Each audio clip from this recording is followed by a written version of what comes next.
سورہ ناس، سورۃ الناس کا تعارف، مقام نزول۔ سورۃ الناس زیادہ صحیح قول کے مطابق مدنی ہے۔ آیات، کلمات اور حروف کی تعداد: اس سورت میں 1 رکوع، 6 آیتیں، 20 کلمات اور 79 حروف ہیں۔ الناس نام رکھنے کی وجہ: عربی میں انسانوں کو الناس کہتے ہیں اور اس سورت کی پہلی آیت میں یہ لفظ موجود ہے، اس مناسبت سے اسے سورۃ الناس کہتے ہیں۔ سورۃ الناس کے مضامین: اس سورہ مبارکہ میں ان جنات اور انسانوں سے اللہ تعالیٰ کی پناہ مانگنے کی تعلیم دی گئی ہے جو لوگوں کے دلوں میں وسوسے ڈالتے ہیں۔ سورہ فلق کے ساتھ مناسبت: سورۃ الناس کی اپنے سے ماقبل سورۃ فلق کے ساتھ مناسبت یہ ہے کہ سورہ فلق میں ظاہری شر سے اللہ تعالیٰ کی پناہ مانگنے کی تعلیم دی گئی تھی اور اس سورت میں خفیہ شر سے اللہ تعالیٰ کی پناہ مانگنے کی تعلیم دی گئی ہے۔ بسم اللہ الرحمن الرحیم۔ ترجمہ: اللہ کے نام سے شروع جو نہایت مہربان رحمت والا ہے۔ قل اعوذ برب الناس، ملک الناس، الہ الناس، من شر الوسواس الخناس، الذي يوسوس في صدور الناس من الجنة والناس۔ ترجمہ: تم کہو میں تمام لوگوں کے رب کی پناہ لیتا ہوں جو تمام لوگوں کا بادشاہ ہے، تمام لوگوں کا معبود ہے، بار بار وسوسے ڈالنے والے، چھپ جانے والے کے شر سے پناہ لیتا ہوں، وہ جو لوگوں کے دلوں میں وسوسے ڈالتا ہے، جنوں اور انسانوں میں سے۔ قل اعوذ برب الناس، تم کہو میں تمام لوگوں کے رب کی پناہ لیتا ہوں۔ تفسیر صراط الجنان میں ہے اللہ تعالیٰ ساری مخلوق کا رب ہے، مگر چونکہ انسان اشرف المخلوقات ہے اس لیے ان کا خصوصیت سے ذکر فرمایا۔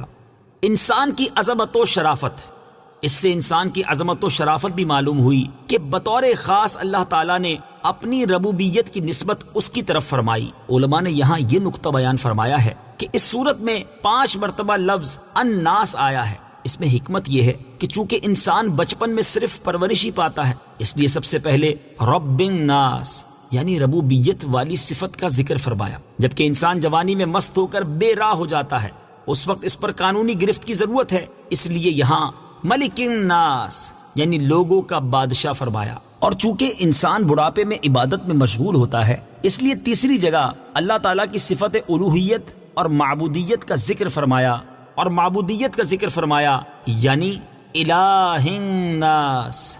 چوتھی جگہ الناس سے صالحین مراد ہو سکتے ہیں کہ شیطان عموماً انہیں ہی وسوسوں کے ذریعے عبادت سے ہٹانے کی کوشش کرتا ہے۔ اور 5ویں جگہ الناس سے مراد شر پسند اور فسادی لوگ ہو سکتے ہیں کہ وہاں لوگوں کے شر سے پناہ مانگی گئی ہے۔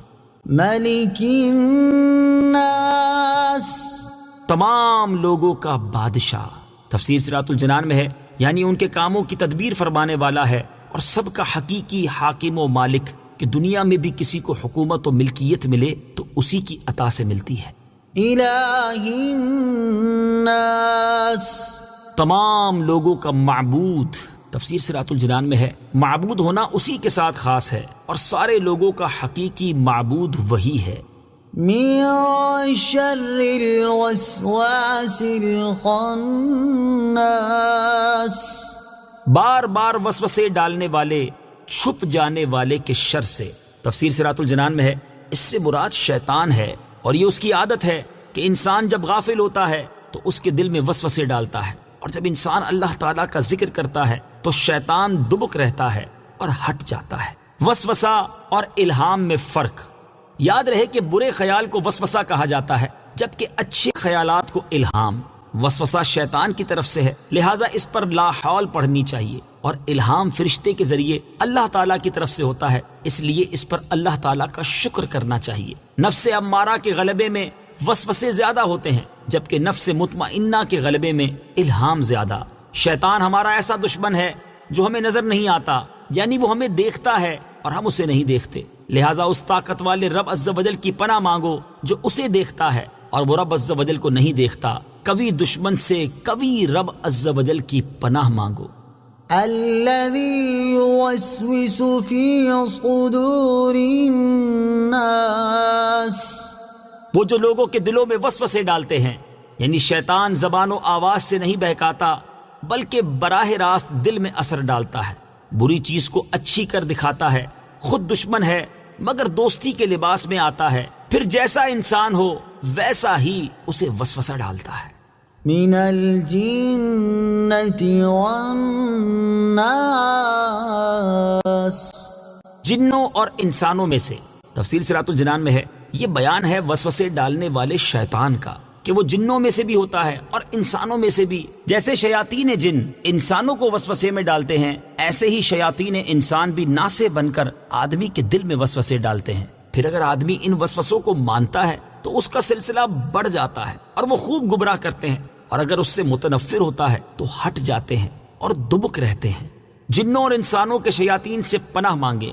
آدمی کو چاہیے کہ جنوں کے شیاطین کے شر سے بھی پناہ مانگے اور انسانوں کے شیاطین کے شر سے بھی۔ اس سلسلے میں یہاں ایک مفید وظیفہ پیش خدمت ہے۔ چنانچہ حضرت عائشہ صدیقہ رضی اللہ تعالی عنہا فرماتی ہیں، بخاری شریف کی حدیث ہے کہ رسول اللہ صلی اللہ تعالی علیہ وآلہ وسلم رات کے وقت جب بستر مبارک پر تشریف لاتے تو اپنے دونوں دستے مبارک جمع فرما کر ان میں دم کرتے اور سورہ قل هو اللہ احد اور قل اعوذ برب الفلق اور قل اعوذ برب الناس پڑھ کر اپنے مبارک ہاتھوں کو سر مبارک سے لے کر تمام جسم اقدس پر پھیرتے، جہاں تک دستے مبارک پہنچ سکتے۔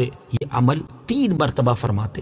حضرت عبداللہ بن خبیب رضی اللہ تعالیٰ عنہ فرماتے ہیں، ہم پر ہلکی بارش ہوئی اور اس وقت اندھیرا چھایا ہوا تھا اور ہم نبی کریم صلی اللہ تعالیٰ علیہ وسلم کا انتظار کر رہے تھے تاکہ وہ آ کر ہمیں نماز پڑھائیں۔ پھر حضور پرنور صلی اللہ تعالیٰ علیہ وسلم ہمیں نماز پڑھانے کے لیے تشریف لائے اور ارشاد فرمایا پڑھو۔ میں نے عرض کی کیا پڑھوں؟ ارشاد فرمایا صبح و شام 3 بار قل هو اللہ احد اور قل اعوذ برب الفلق اور قل اعوذ برب الناس پڑھو۔ ان کی تلاوت کرنا تمہیں ہر بری چیز سے بچائے گا۔ اللہ تعالیٰ سے دعا ہے کہ اس تفسیر کو عوام اور خواص سبھی مسلمانوں کے لیے نفع بخش اور فائدہ مند بنائے اور اسے مسلمانوں کی اعتقادی، علمی اور عملی اصلاح کا بہترین ذریعہ بنائے، اور اس کے صدقے میرے والدین، میرے عزیز رشتہ داروں، اساتذہ کرام، دوست احباب، دیگر متعلقین اور معاونین کی بے حساب بخشش و مغفرت فرمائے، آمین ثم آمین۔ صدق اللہ العظیم۔